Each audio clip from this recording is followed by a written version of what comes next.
जय हिंद एवरीवन। लंबे अंतराल के बाद एक बार फिर से आपका स्वागत है Indian news analysis YouTube channel में। आज के अपने इस वीडियो में हम बात करने वाले हैं एरो इंडिया 2021 के बारे में।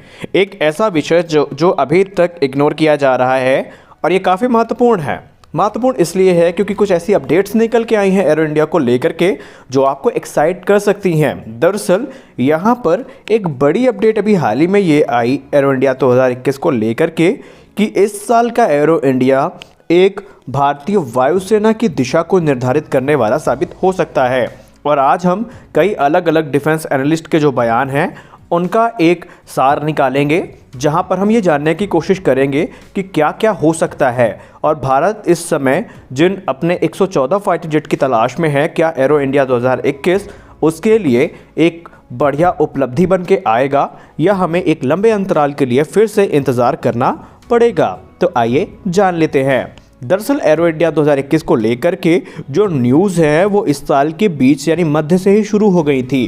कयास ये लगाए जा रहे थे कि जो MMRCA 2.0 है, जो हमें बेसब्री से इंतज़ार है जिसका, वो इसमें फ़ाइनल हो सकता है। और हाल ही में एक रिपोर्ट आई थी जिसमें यह दावा किया गया था कि बोइंग हो, लॉकहीड मार्टिन हो या दूसरे जो यहाँ पे पार्टिसिपेंट्स हैं वो पूरी तैयारी के साथ इस बार आएंगे। और इस बार एरो इंडिया 2021 में जो प्रमुख केंद्र होगा आकर्षण का, वो बोइंग का F-18 सुपर हॉर्नेट हो सकता है, लॉकहीड मार्टिन का F-21, वहीं डसाल्ट राफेल पे सबकी नज़रें टिकी होंगी। लेकिन यहाँ पे इसके बीच एक छुपा रुस्तम आने वाला है जो शायद एक गेम चेंजर भी साबित हो सकता है, और वो है Su-35।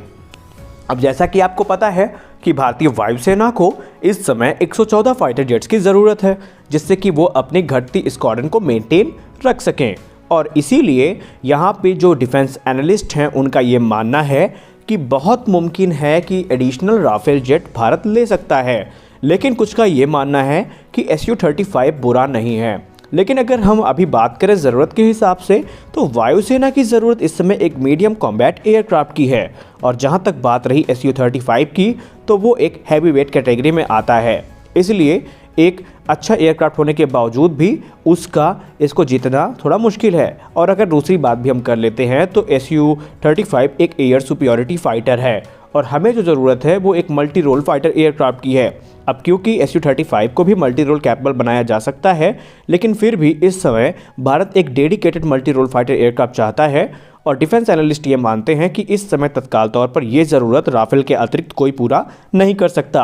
क्योंकि अगर हम बोइंग और राफेल की बात करें तो कुछ मामलों में बोइंग राफेल से अच्छा है, लेकिन जो अधिकतर मामले हैं वहाँ पर राफेल बोइंग को बीट करता है। और यही कारण है, चाहे भारतीय वायुसेना हो या भारतीय नौसेना का एयरक्राफ्ट प्रोक्योरमेंट प्रोग्राम, आपने इन दो एयरक्राफ्ट के अलावा तीसरे एयरक्राफ्ट का नाम नहीं सुना होगा। ऐसा क्यों?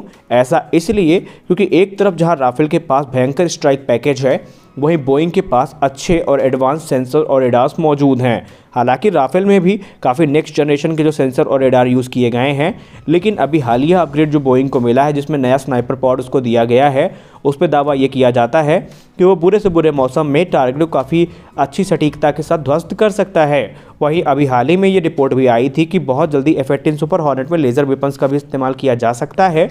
इसके अलावा यहाँ पे F-18 सुपर हॉर्नेट में कई व्यापक चेंजेस किए गए हैं और हमने आपको अलग अलग वीडियोज़ में उनके बारे में जानकारी दी है। अगर हम बात कर लेते हैं अलग जो पार्टिसिपेंट्स हैं, तो उसमें MiG-35 एक प्रबल दावेदार के रूप में आया है। अब MiG-35 का जो ऑफ़र है वो काफ़ी इंटरेस्टिंग है। अब यहाँ पे MiG-35 की अगर हम बात करें तो MiG-35 की तरफ से रशिया ने ये कहा था कि अगर भारत इसको सेलेक्ट करता है तो 20% तक कम दाम में MiG-35 भारत को मिल सकते हैं।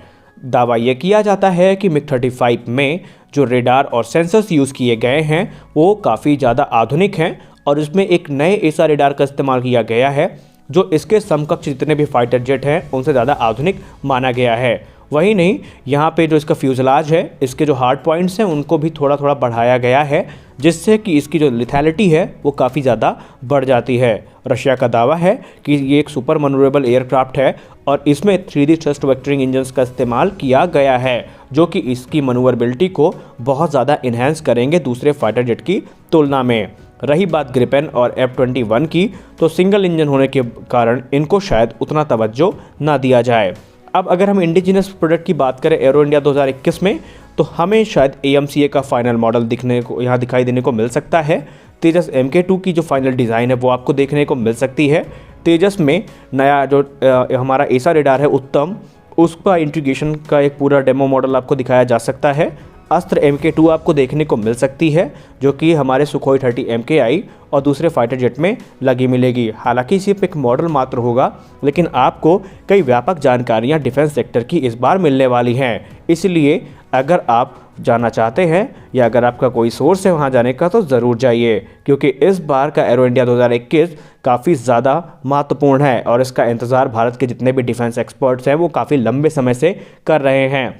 उसका एक रीज़न ये भी है कि बोइंग ने एक बीच ये दावा किया था अपने ट्वीट के दौरान कि वो अपने F-18 सुपर हॉर्नेट ब्लॉक 3 जो कि इंडियन नेवी के हिसाब से इन्हांस किया गया है, मॉडिफाई किया गया है, जो अपग्रेड उसको दिए गए हैं वो यहाँ पर आने वाला है। वही बोइंग का F-15EX भी इस रेस में पीछे नहीं है। और अगर हैवी वेट फाइटर्स की बात करें तो Su-35 को टैकल करने का पूरा काम करेगा F-15EX। तो इस बार का एरो इंडिया 2021 काफ़ी ज़्यादा अच्छा है। और अभी की वीडियो में बस इतना ही, मिलते हैं अपने अगले वीडियो में, तब तक के लिए जय हिंद।